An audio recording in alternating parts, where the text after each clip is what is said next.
All right, so what's the impact of continued inflation in the United States? It's interesting because I think a lot of people will just decide to delay certain things, like whether it's buying a new home or buying a new car or buying furniture or upgrading appliances, doing any of these things, right? A lot of people aren't even in that tier, right? If you don't own a home, you're not you're not going to be really buying new furniture a lot of the time. You're not really going to be doing appliances or upgrading bathrooms or anything like that. If you're just a renter, that's really not part of your cost, right? So even people that are renting, though, if they have less money to spend, they're probably not going to do as much. Now, a lot of people have gone into credit card debt, but that only goes so far. Maybe a lot of people have racked up tens of thousands of dollars of credit card debt, and they simply are tapped out. Like their expenses are, $3,000, $4,000 a month, and they can't do anything else after that, right? They have to pay your rent. You have to pay your rent. You have to pay, for food. You have to pay for your insurance, and if you don't have dollars left over after all of the essentials, then your spending is going to shrink up a little bit, which I think we've seen. I would imagine, new car sales are down.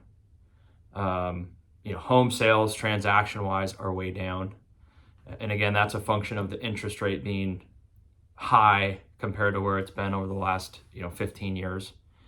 And home prices still not really falling. They've come down maybe a little bit in certain areas, but in general, the home price has stayed somewhat steady, and in some markets, it's even gone up just because there's not enough inventory of homes for sale. So when you have people that make, even if you consider renters, you make a X amount of dollars per month. If your expenses go up, like again, your rent cost, your insurance cost, your food cost, everyone has to do that. Everyone has to live somewhere. Everyone has to eat. Everyone has to worry about transportation, whether you're paying for that yourself or you're taking Ubers or you're taking public transportation. If that cost goes up, there's going to be less money left over for you to spend on going out and eating at restaurants, or going to the movies, or spending money on clothes, or going on vacations, or considering upgrading your car. Any of these things are going to be delayed, or straight up you just can't do them because you don't have the money. More of your money is going towards the stuff that you have to pay just so that you have a place to live, you have a roof over your head. So that happens when you have inflation because everyone's impacted by it.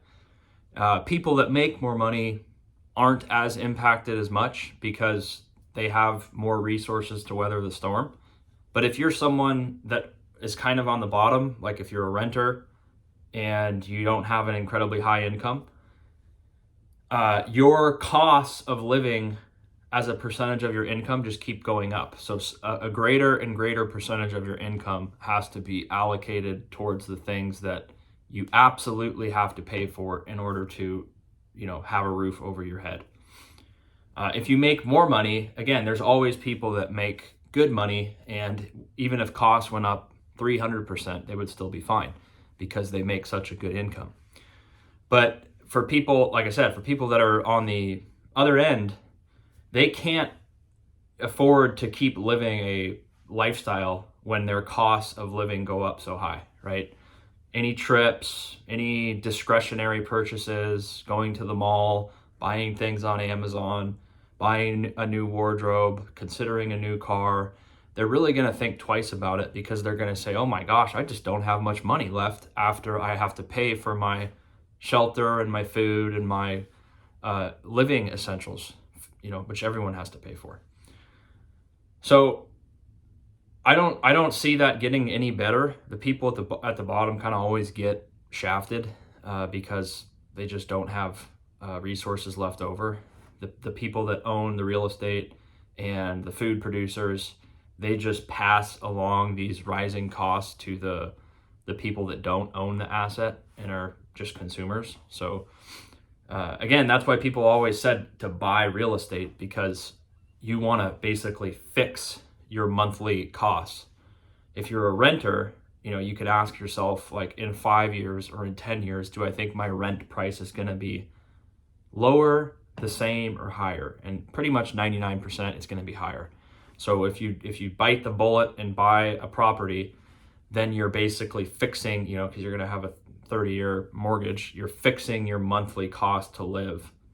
Again, there's all the other bills associated with owning a home, but just your rent price, which is your mortgage, is going to be fixed, right? So if you're paying $2,000 a month right now for rent, probably in 5 or 10 years, it might be $3,000, or it might be even more than that. If you get a mortgage right now in a certain place, maybe you can fix your cost at $2,400 a month, for the next 30 years. So you kind of get locked into that rate, which can help stabilize your expenses, but people just can't afford to do that, right? Renting, at least right now, is cheaper than buying. And, you have to have the savings for the down payment, but then you have to also be able to afford the mortgage payment, every month. And right now, the mortgage payments in pretty much most areas are going to be higher than the rent price. So your mortgage is maybe $2,500, and you might only be able to rent the place for $2,000. So you'd actually be losing money if you were to enter into that agreement. Now, in order to even buy a house, though, you have to have cash, right? You have to have some amount of a down payment saved up. And I don't think, most people, if you were just to look at their finances that are, somewhat younger, 25 to 40, they probably don't have $60,000 or $80,000 that they can just afford to dump into a property. And then on top of that, be able to deal with all the bills, deal with the home insurance, deal with the monthly mortgage cost. They're going to be really squeezed in terms of affordability. So until the mortgage cost comes down and it's more in line with a rent payment, you're going to have, I think, just not a lot of transactions in the real estate market, because people the affordability is not there. If you don't have the income to pay for your home and then be comfortable and still be able to pay for food and, kind of a few expenses that might come up and everything else associated with living, then a lot of people are going to hold off or delay buying a house.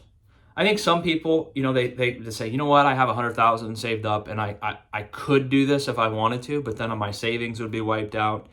And, what happens if I have an emergency or I need, $5,000 or $10,000, I might be in trouble, right? So a lot of people are just holding off on that and potentially waiting until interest rates come down or the price of the home significantly comes down so that the affordability is better. So just a quick update, kind of rambling a bit, but you guys let me know what you think. You can subscribe. We'll see you on the next one.